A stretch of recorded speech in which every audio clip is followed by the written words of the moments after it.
No tak teď mi to trošku připadá jako v Kocourkově.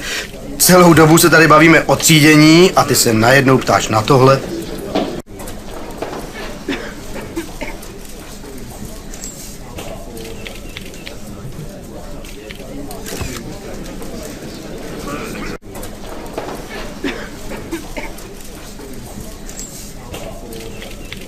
Asi si jistý, že se to týká třídění? Vím o něm vše, ale tohle mi k němu úplně nesedí.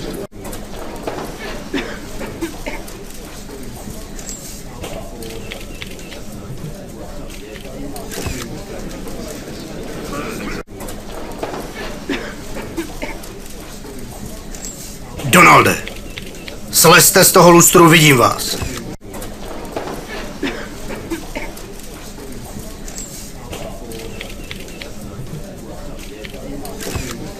Jsem sice blondýna, ale to přece neznamená, že se nemůžeme bavit na úrovni. Třeba o třídění. Co ty na to?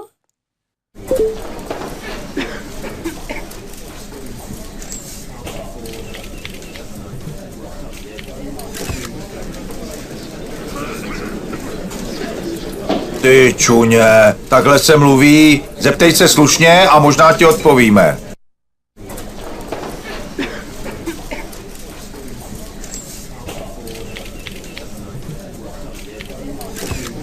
Ty čuně, takhle se mluví, zeptej se slušně a možná ti odpovíme.